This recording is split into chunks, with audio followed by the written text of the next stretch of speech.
Parsons soon entered into correspondence with SS Nazi officer Werner von Braun, and by the age of 13 had begun summoning evil spirits and demons using magical rituals which Parsons had learnt from British occultist Aleister Crowley.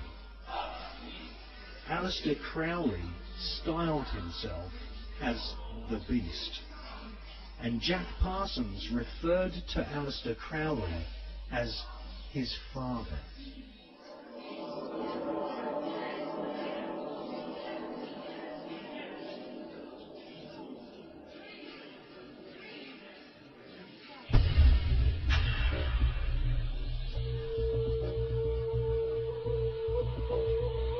Grand Master of the Priory de Sion, Jules Verne, had written several books which strongly influenced the mind of the young Jack Parsons. In 20,000 Leagues Under the Sea, Jules Verne prophesied the invention of a submarine vehicle which could wage war from the depths of the oceans. In newspaper reports read by the young Jack Parsons, he saw German U-boats launching futuristic torpedoes, travelling under the sea and causing death and chaos. Young Jack Parsons wrote in his journal that if the French author Jules Verne's submarine was a tangible possibility, then why not the rocket ship which travelled to the moon and back in Verne's other books?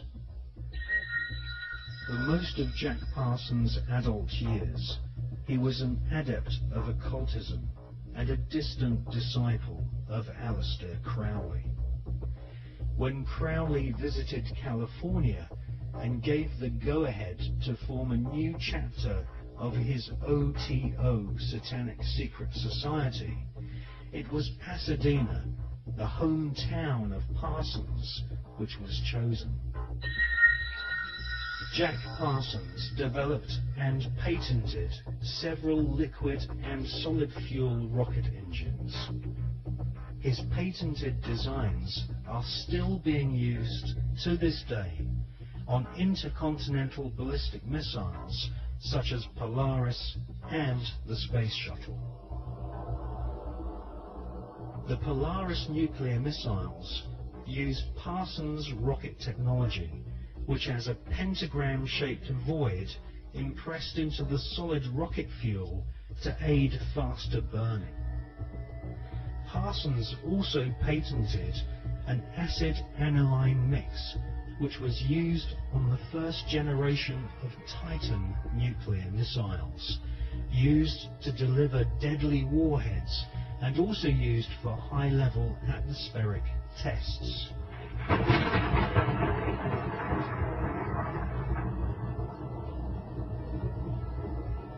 Coincidentally, Jack Parsons' occult mentor, the British beast Aleister Crowley, used to often call himself the nickname Titan.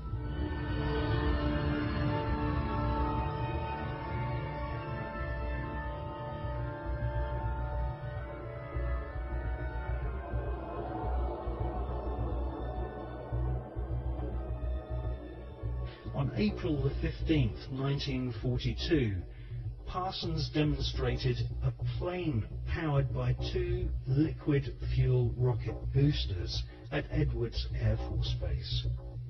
The test was witnessed by Alfred Ledding, who fronted the US military's Project Sign, which investigated UFOs and helped cover up the phenomenon for decades.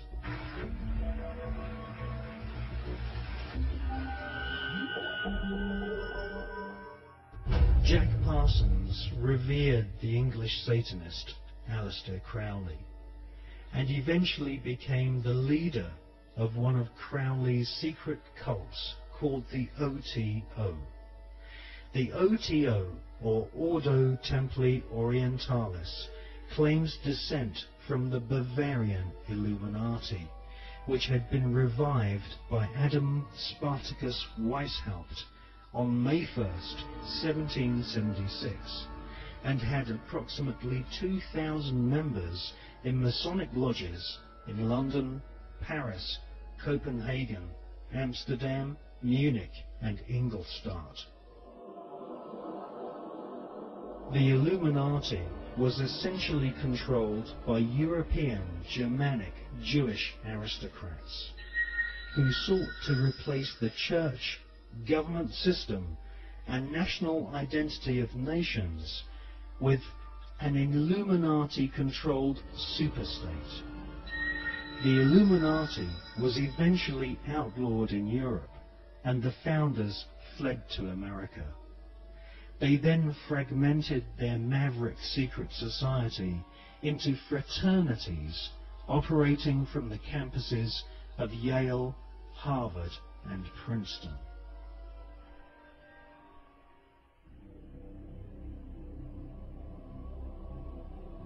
From his pulpit in Brooklyn, New York, charlatan priest Charles Taze Russell prophesied that from October the 2nd, 1914, the beginning of the end of humanity would commence, with the emergence of the Antichrist and Babylon the Great, as foretold in the Bible's book of Revelation. Jack Parsons, born on that prophetic day, would later attempt to invoke the incarnation of Babylon and also sign an oath stating that he was indeed the Antichrist.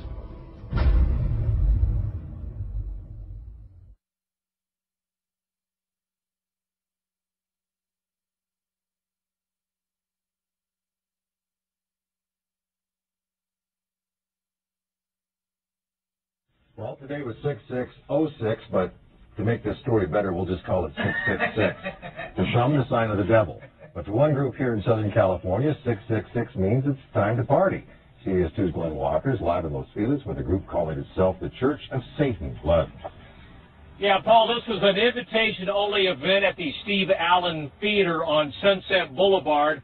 100 members of the Church of Satan here tonight celebrating their religion's 40th anniversary. As the sun began to set here in what they call the City of the Damned, worshipers of the Church of Satan began to arrive, properly attired for their version of High Mass. For one church official, that includes subdermal implants in his forehead. We're having a satanic High Mass to celebrate the 40th anniversary of our organization. Peter Gilmore is the Church of Satan's high priest, founded in 1966 by this man, the late Anton LaVey, whose soul now resides, we presume, in a place much warmer than California. While tonight's High Mass is taking place on the same date, a movie depicting evil is opening at theaters, these Satan worshipers say tonight is about enjoying life. We're not devil worshipers. We don't believe in God. We're atheists. We're Epicurean. We look to enjoy everything to the fullest. Is this something you apply to your everyday life? That would be like asking me if Satanism affects my life. I affect life by being a Satanist. Well, it's just a great excuse for a good party. So this is more theater than religion. All religion is showbiz, and we're about the only religion that admits that. Now, we were not allowed in that High Mass tonight. We were told, though, that 3 rituals were performed involving compassion, destruction, and lust. Most churches I know about, 1 out of 3 of those is allowed. Live tonight in Los Feliz, Glenn Walker, CBS.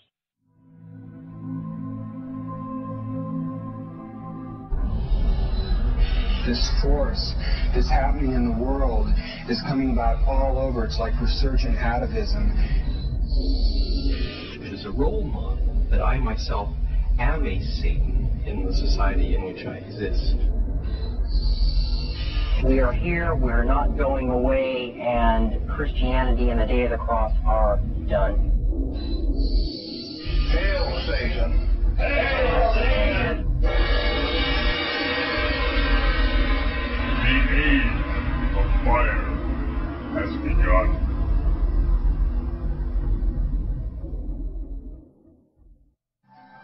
Hello, I'm Chuck Smith. And I'm Carol Matriciana. Welcome to this edition of The Pagan Invasion. Satanism.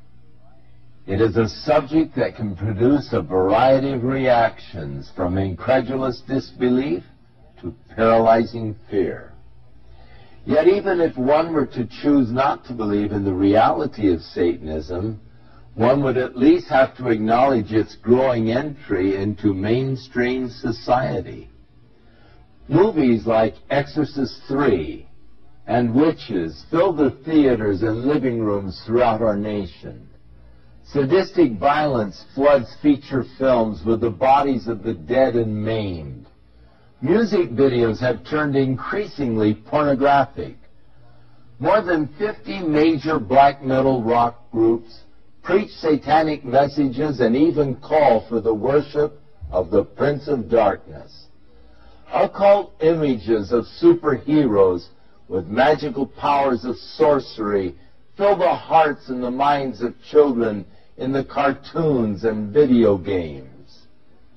75 years of films, 50 years of TV, and decades of recorded music have brought Americans to an insatiable lust for sex, violence, witchcraft, perversion, and occultic mysteries. The dawn of the 21st century has brought this nation to an unbelievable and yet undeniable obsession with the macabre. In a word, our society has marched boldly and defiantly through the doorway of Satan. This fascination with the works of darkness and the occult is seen at every level of our society. From the absolutely phenomenal success of Teenage Mutant Ninja Turtles to Anton LaVey's First Church of Satan in San Francisco, our culture is being sucked deeper and deeper into the vortex of satanic influence and domination. Today, according to our research, multiplied thousands in the free world are involved in Satanism. A recent publication from Europe reports that there are up to 100,000 black witches, Satanists, and chaos magicians in Great Britain alone. In Germany, an estimated 10,000 people practice black magic. Law enforcement agencies across North America are inundated with criminal cases involving satanic activity. Everything from grave desecrations to child pornography and molestations, ritual abuse, animal mutilations, human sacrificial murder, cannibalism, rape, sodomy, and defacement of churches and synagogues. Leading experts on Satanism and crime in America speculate that there is an international network of Satanists who are responsible for child pornography. Satanism is on the rise, and it's not about to go away.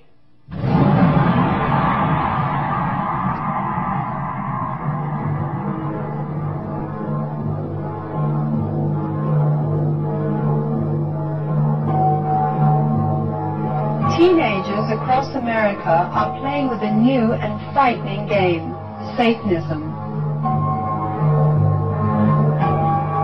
Their school books are marked up with satanic symbols, upside-down crosses, pentagrams, the number 666. Their fashions glamorize the demonic. They are seduced by heavy metal heroes, many of whom feature satanic imagery in their songs and album covers. For some of these young people, the fixation on violence, evil, and death leads them to commit abominable crimes, including suicide and human sacrifice. Joseph Beeson, 18, and Edward Bennett, 19, both raised in Mormon homes, drew blood from their own veins and mutilated animals in satanic rituals. But that wasn't enough, so they eventually killed 18-year-old Michelle Moore. Sean Sellers, 17, the youngest death row inmate in Oklahoma,